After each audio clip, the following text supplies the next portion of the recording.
ঠিক আছে না প্রায় 50 ফিট উপরে শুধুমাত্র গাছের ভিউ দেখেই আপনি পুরো দিন কাটিয়ে দিতে পারবেন। গুড মর্নিং এভরিওয়ান, কুয়াশাচ্ছন্ন সকালে সবাইকে স্বাগতম। আজকে আমাদের কাশ্মীর ট্যুরের দ্বিতীয় দিন। আজকে আমরা যাব পেহেলগামে। আমরা দেখা যাবে কারণ আমার চ্যানেলে আসবে। এই আমরা কাশ্মীরে আমাকে দেখো।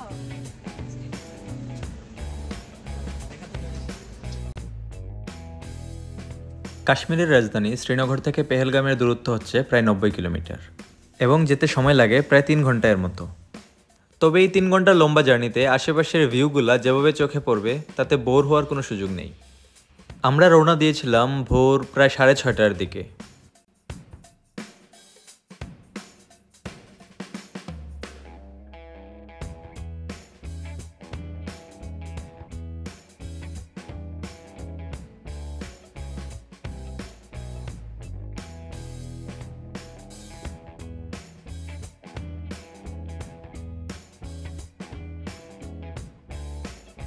খুব ভোরে রওনা দেওয়ায় নাস্তা করার সুযোগ হয়নি, তাই আমরা অন দ্য ওয়েতেই নাস্তা করার প্ল্যান করে রেখেছিলাম।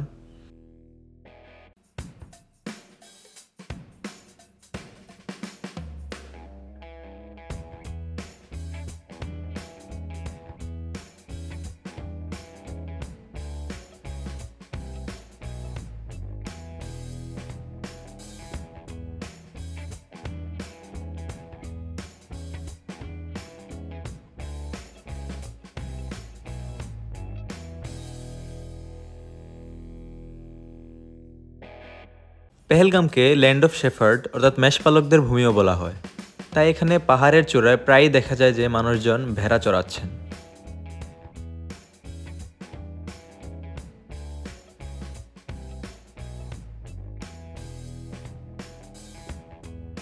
শুনেছি প্রত্যেকটি শহরই কোনো না কোনো নদীকে ঘিরে গড়ে উঠেছে।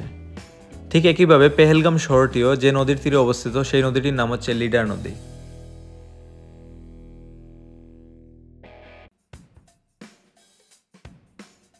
পুরো কাশ্মীরেই পাহাড়ের অনেক উপরে, এমনকি পাহাড়ের একদম চূড়াতেও মানুষদের বসবাস লক্ষ্য করা যায়।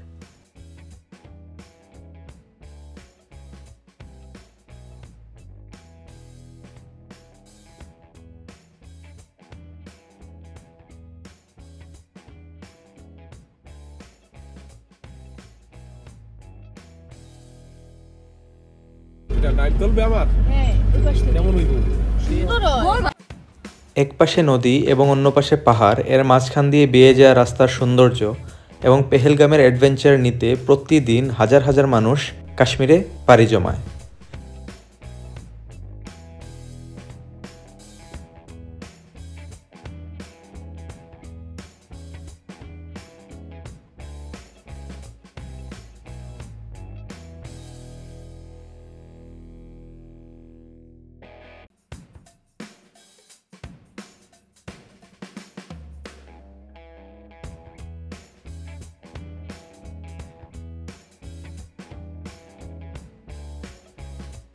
পাহাড়ের উপর আঁকাবাঁকা রাস্তা দিয়ে প্রায় 3 ঘন্টা চলার পর আমরা পেহেলগামে পৌঁছালাম।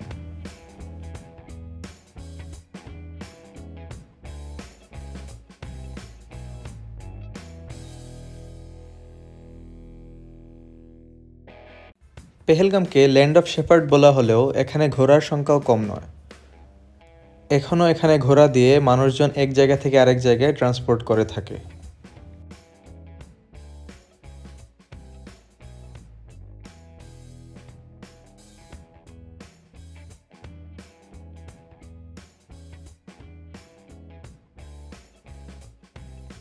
পেহেলগাম চলে আসছি আমরা। পিছনের ভিউটা দেখেন।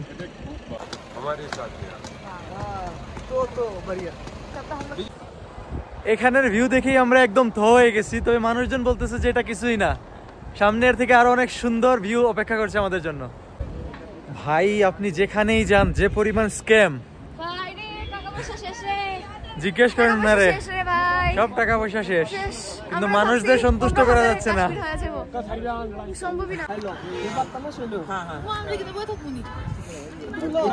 পারবা মানে কিসে?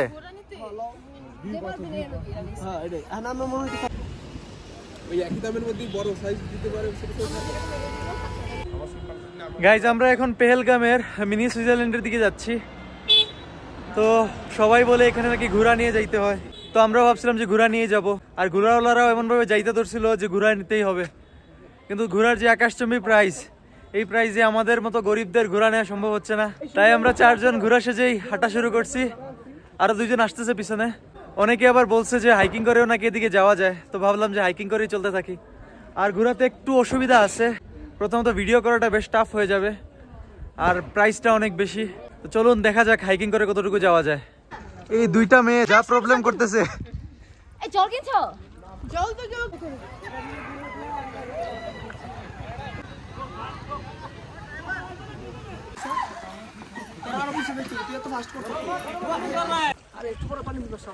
ঘোড়া এবং ঘুরিরা কেমন ফিল করতেছো? ভালো, বহুত হার্ড, 75 হার্ড। হেঁটে হেঁটে যাচ্ছি।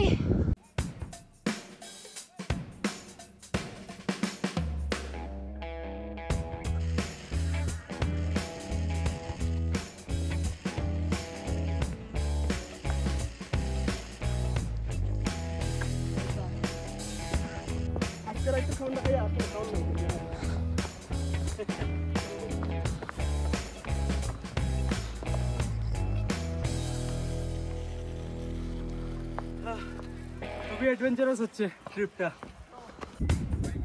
আমাদের সবচেয়ে স্লো 3টা ঘোড়া হচ্ছে এই স্লো ঘোড়া, সবচেয়ে স্লো ঘোড়া।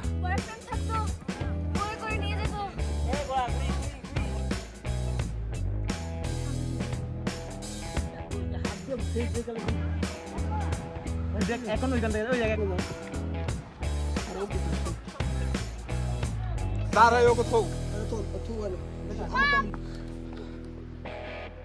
পুরো কাশ্মীরে গাছপালাগুলো এতটাই সুন্দর, শুধুমাত্র গাছের ভিউ দেখেই আপনি পুরো দিন কাটিয়ে দিতে পারবেন। তো उधर से और आधा घंटा चलना पड़ेगा। मजा आया? एक नंबर। ओके।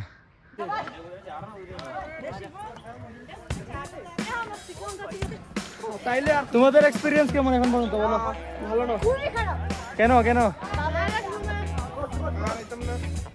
উপরে গিয়ে দেখি কিছু আছে। এটা লেগে কিন্তু সুন্দর শুটিং হচ্ছে না। গাছের বয়স কত হবে আইডিয়া করতো?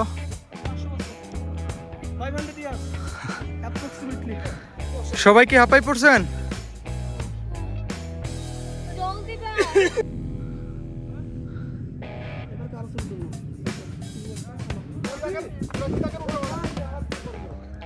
স্কাই প্লেনে 100 চলছে দেখছো?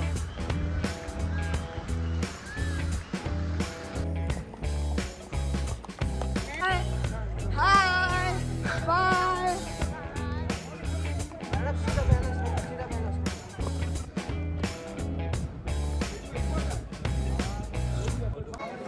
গাইজ ফাইনালি হাইকিং করতে করতেই চলে আসছি মিনি সুইজারল্যান্ডে। এই পিছনে হচ্ছে সুইজারল্যান্ডের গেট। আমি উই ডিড ইট। তোমরা দুজন একটা।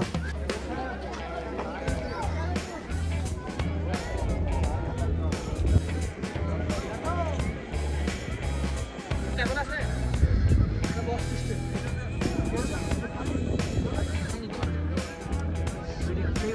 গাইজ আমরা এখন সুইজারল্যান্ডে আছি, কাশ্মীরের সুইজারল্যান্ড।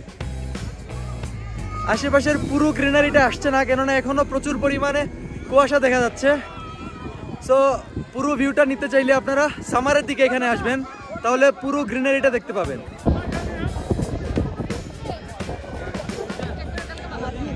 সবারই স্বপ্ন থাকে সুইজারল্যান্ড ভিজিট করার, কিন্তু বেশিরভাগ মানুষেরই ইউরোপ যাওয়ার সামর্থ্য থাকে না। আপনারা অনেকে হয়তো জানেন না, ভারতের কাশ্মীরে একটি মিনি সুইজারল্যান্ড রয়েছে। তো আপনাদের যাদের ইউরোপ ভ্রমণের সামর্থ্য নেই, আমি সবাইকে সাজেস্ট করব জীবনে একবার হলেও কাশ্মীরের মিনি সুইজারল্যান্ড ভিজিট করতে। আর অবশ্যই সামারের দিকে কাশ্মীরের মিনি সুইজারল্যান্ড ভিজিট করার চেষ্টা করবেন, তাহলে চারপাশের সিনিক বিউটি এবং গ্রিনারিটা কমপ্লিটলি এনজয় করতে পারবেন।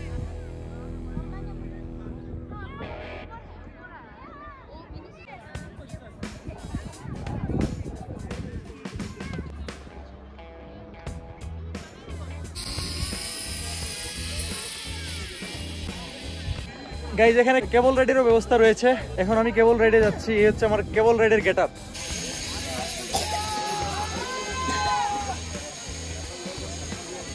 ये हाथ में इस्तेमाल हेलमेट वाले हेलमेट सही से नहीं तो इनकी helmet That's great, bro. Come.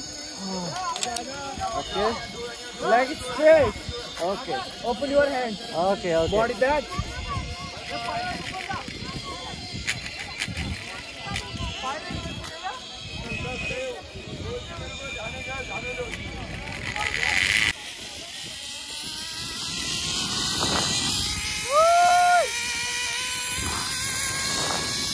আমি এখন প্রায় 50 ফিট উপরে।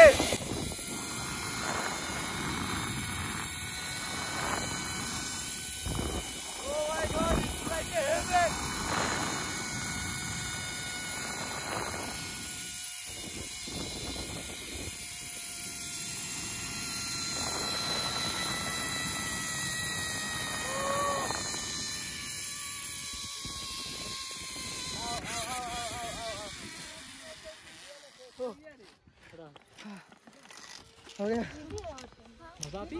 हाँ मजा आया आइए आइए जरूर सर। इधर इधर सिलेंडर करो ना यार। ओके इधर आओ, इधर इधर आगे। नवी जी में आऊँगा तो घोड़ा का छाट गया तो है।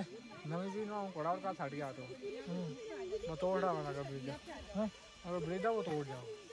हेलमेट अच्छा वो भी देना पड़ेगा भूल गया था मैं रखा है ऐसे बोल दो। यारा भी आ रही है ওকে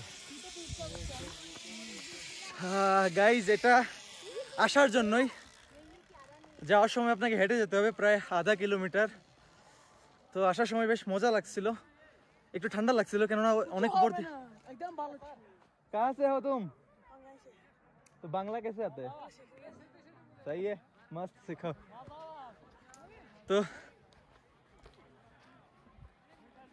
একটু ঠান্ডা লাগতেছিল কেননা অনেক উপর থেকে আসতেছিলাম আর বেশ অ্যাডভেঞ্চারাস ছিল এখন হেঁটে হেঁটে যাচ্ছি খুব বেশি না মানে 400 থেকে 500 মিটার হবে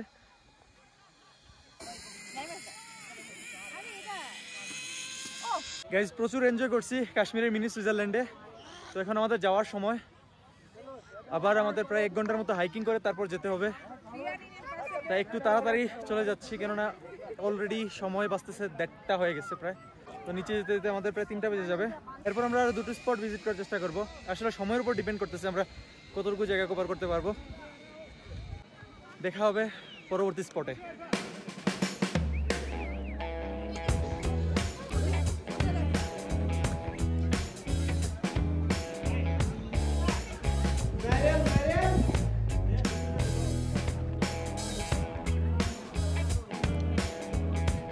আপনারা যদি কখনো কাশ্মীরের এই মিনি সুইজারল্যান্ড ঘুরতে আসেন তাহলে আমি সাজেস্ট করব যদি লম্বা সময় নিয়ে আসেন অবশ্যই হাইকিং করে আসবেন তাহলে আশেপাশের পুরো ভিউটা নিতে পারবেন ঘোড়া দিয়ে আসলেও আপনারা অ্যাডভেঞ্চার নিতে পারবেন তবে হাইকিং করে আসলে যে মজাটা পাবেন সেটা ঘোড়ায় পাবেন না ঘোড়া দিয়ে আসার মজাই আলাদা হাইকিং এর মজাই আলাদা সো এটা ডিপেন্ড করে আপনি কোনটা এনজয় করবেন আমাদের কাছে হাইকিংটা বেশ ভালো লাগছে যদিও একটা লম্বা সময় চলে গেছে আমাদের বাট হাইকিংটা আমাদের কাছে বেশ এনজয়েবল ছিল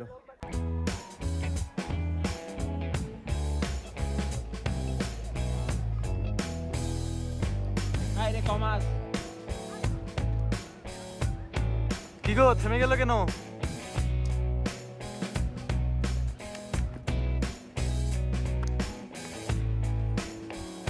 গাইস আমাদেরকে ওই নিচের রাস্তা দিয়ে যেতে হবে দেখতেই ভয় লাগতেছে আমরা এদিক থেকেই আসছিলাম অবশ্য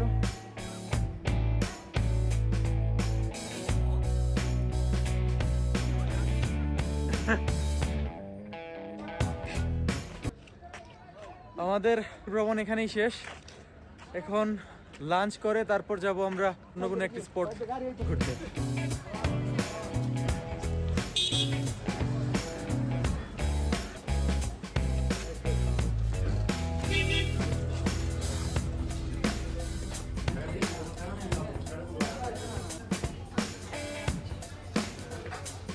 একটু আগে বেশ ভালো রোদ ছিল এখন সন্ধ্যা হয়ে যাচ্ছে মনে হচ্ছে, যদিও সন্ধ্যা হয়নি এখনো। চারিদিকে কুয়াশায় অন্ধকার হয়ে যাচ্ছে একদম।